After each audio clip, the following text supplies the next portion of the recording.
If God appears in your meditation, you just have to ignore him.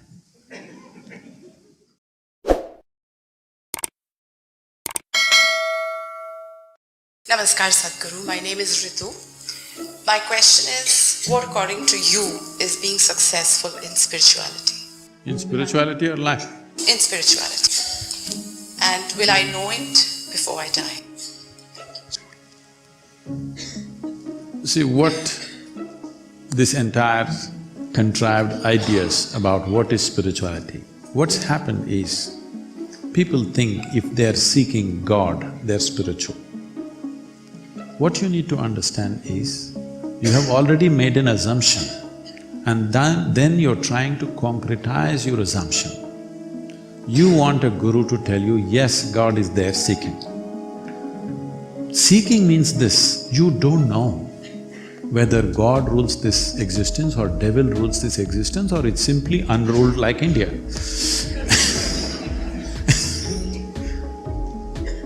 You don't know, that's why you want to seek. Seeking means you do not know and you want to know. If one has to be successful, as I said earlier, the most important thing is your intelligence is not identified with anything. Because the nature of the intellect is this, the moment you take on an identity, your intellect will work hard to protect that identity. You just have to tell yourself 3 times, I'm an Indian. Suddenly everything Indian looks nice, everything across the border doesn't look nice. You just have to tell yourself, I'm this, and immediately it only protects that and nothing else. This is the nature of the intellect. In fact, that is the work of the intellect because intellect is a tool of survival. Intellect is not ultimate intelligence. Unfortunately, because we are too much under European influence and somebody there said, I think so, I exist, we just lost it. In India, in the yogic system, we do not ascribe too much significance to your thought, first of all. So why we do not give significance to thought process is, it can only happen from the limited data that you have gathered. What you call as thought, whatever kind of thought you have, is just recycling the limited data that you have gathered. You may think about gods, you may think about pleasure, you may think politics, you may think money. It is only the data that you have you're recycling. You are not… see, you may be thinking whatever. So I have been telling… this is a hard thing to do with people, constantly telling them, if God appears in your meditation, you just have to ignore him.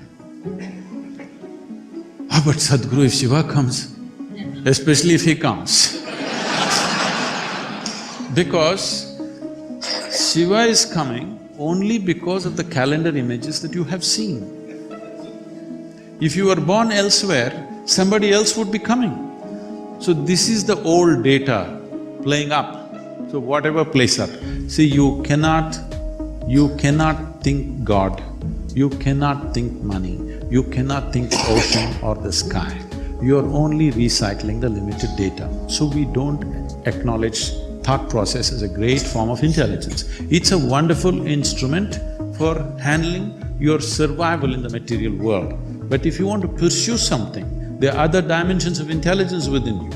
To put it very, very simply, today afternoon, whatever you had for lunch, let us say you had a chapati. A chapati turns into a wonderful woman like you because you ate the chapati. If Suhail ate this chapati, it will turn into a man. If a dog eats this… that is why I'm saying, you're not getting it. What I'm saying is, if a dog eats the chapati, it turns into a dog. So very intelligent chapati, you think?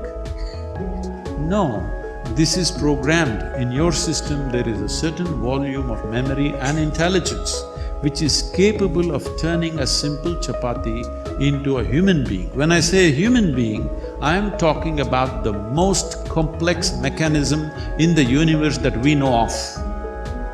There may be others, but this is the most complex mechanism in the universe that we know of. What have you manufactured such a complex machine with? With chapatis, bananas, dal and this and that? Just about anything you eat gets transformed. So there is an intelligence within you which is the very source of creation. Instead of finding access to this, you are too lost in your own thought process. Once you get lost in your thought process, your identities become super strong. When they become super strong, you have a sense of confidence, but all your clarity will go away. Unfortunately, the very foundations of the so-called religions of the world is about building confidence. Don't worry, God is with you. You know, there's some bank advertisements, you know, I'm with you. You know how a banker is with you. So, this is a confidence-building process, but confidence without clarity is a disastrous process. What you need is clarity. Confidence means you can't see, but you're confident. This is a dangerous way to go. This is a continuous disaster. See, it doesn't take thousands of years to figure out simple aspects of life. I'm saying, now Suhail is going at these things, anger, hatred, all kinds of prejudice against each other with great vehemence about it. What I'm saying is, these are simple things in a human being. After 1,000,000 years of living here, if you can't figure it out which way to be out of it, obviously your intellect is not doing well enough, isn't it? You need other dimensions of intelligence. People ask me, Sadghuru, all other gurus are doing so many miracles, you don't do anything. I say, you want me to pull a pigeon out of my pocket? If I do that, you will have a bird and I'll have a shitty pocket.